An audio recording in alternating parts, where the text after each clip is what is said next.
kids, Pastor Amber here. Thanks so much for joining me for day 3 Bible study.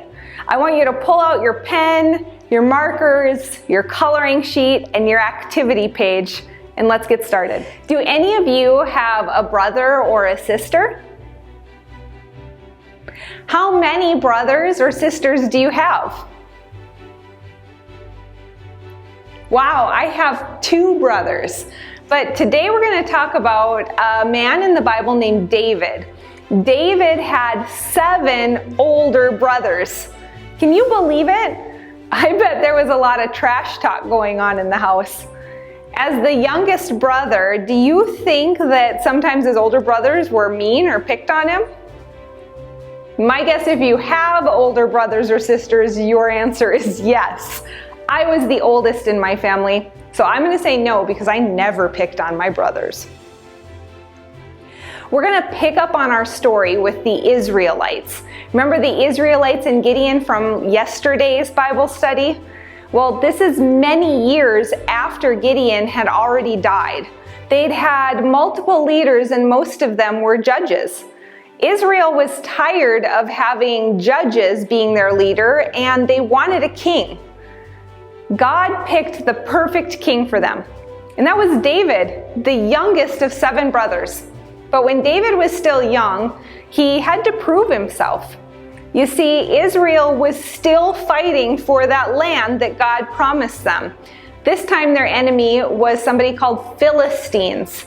The Philistines would march out into the field and beat them every time.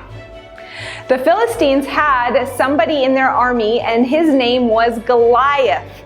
Goliath was very tall. It says he stood over 9 feet tall. Wow, I bet he could really dunk. And he wore body armor that covered his entire body. That armor was made of gold and very strong. And so he must have been really strong just to carry all of that armor. Sounds pretty intimidating going up against a tall, strong warrior. Well, that strong warrior, Goliath, went out into the middle of the field and started challenging God's people. So we're going to pick up our story there. We're going to read out of the Bible today, starting in Samuel, 1 Samuel 17:8. Listen to what Goliath said. He stood and shouted to the ranks of Israel, "Why have you come out to draw up for battle? Am I not a Philistine? And are you not servants of Saul? Choose a man for yourself and let him come down to me. If he is able to fight with me and kill me, then we will be your servants. But if I prevail against him and kill him, then you shall be our servants and serve us." Whoa, he threw the gauntlet down. Let's keep reading. And the Philistines said, "I defy the ranks of Israel this day. Give me a man that may fight together." When Saul and all of Israel heard these words of the Philistine, they were dismayed and greatly afraid. Wow. What is faith? Faith is a strong belief or confidence in something that you can trust. So it sounds like that the Philistines had great faith in their giant warrior Goliath. Who do you think Goliath had faith in? If you said himself, I'm right on board with you. I don't think he had faith in God. He was defying God and God's people. But he sure seemed to think that nobody would be able to beat him. Who did the Israelites have faith in? Well, it says that they were afraid and greatly dismayed. So in the moment, I don't think they had faith in anybody. Well, don't worry. This is where David enters our story. You see, if you remember, David is the youngest son of 7 brothers. I bet he's really used to hearing trash talk. In fact, when everybody else was scared of somebody who was bigger than them, David came onto scene and was like, "Why are you guys sweating it? I'm the tiny one all the time, because I'm the youngest brother." Of course, his older brother said, "David, you're supposed to be in charge of the sheep, not fighting a war. You need to go home. You're the tiniest one."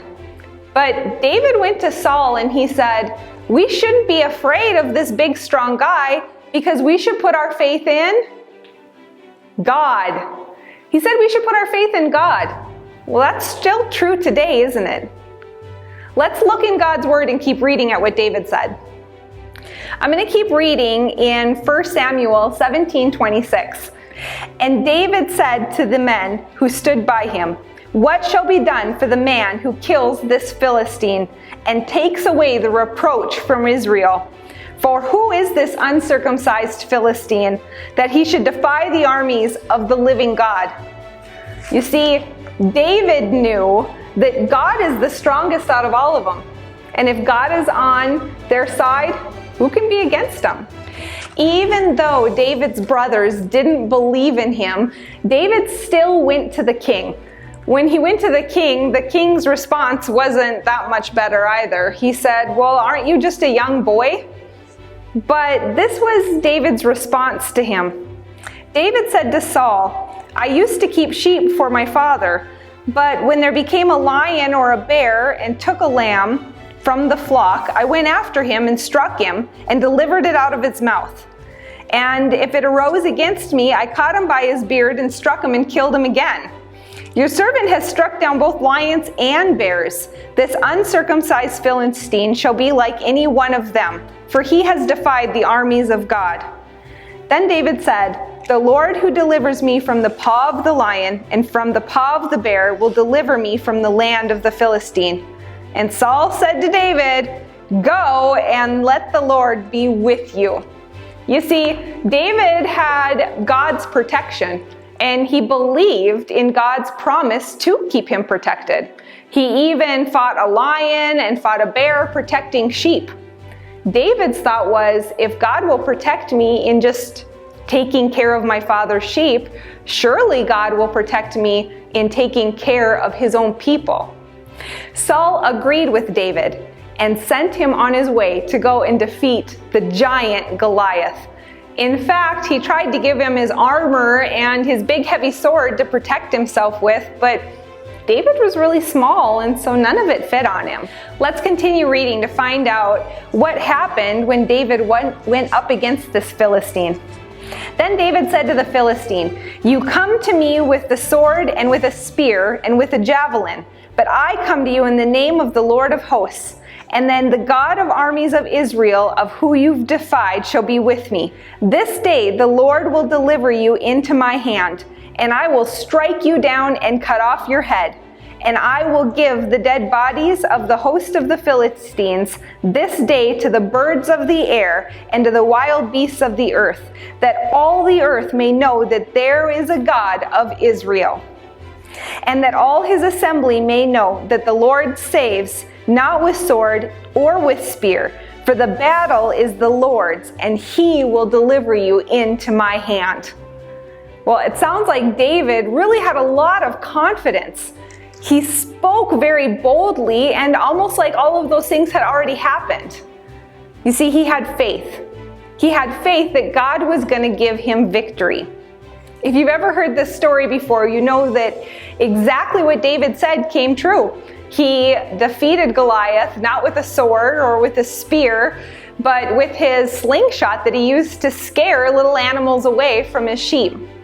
He not only defeated him with one little stone, but he also cut off his head. And when that happened, all of the bad Philistines went running for the hills, and the fighting was over. All the soldiers could go home, and they could all go back to their lands again. The people ended up making a smart choice, the one that God wanted them to make, and they declared David king. You see, he had proved himself not only to the people of Israel, but also that he could have faith in what God had said. God promised to protect him, just like David protected sheep. God showed up for David every single time he needed him. You see, David found victory through faith. When we have faith in God, we can find victory too. Let's do our memory verse together. It's 1 Thessalonians 5:24. He who calls you is faithful. He will do it. Go ahead and stand on up. Get your hands ready and do those actions with me. He who calls you is faithful. He will do it. So we're going to try a cheer together. I'm going to say something, and then I want you to say something. Are you ready to do that? So I'm going to say, who always wins? And your response is, God always wins. Are you ready? I want to hear it. Who always wins? God always wins. Boy, that was pretty good, but I want you to say it so loud that your mom comes running from the other room wondering what's going on. Are you ready? Who always wins? God always wins. Good job. That's important to remember today. God always wins. So go ahead and fill out your activity page and color your coloring sheet. And I can't wait to see you here tomorrow.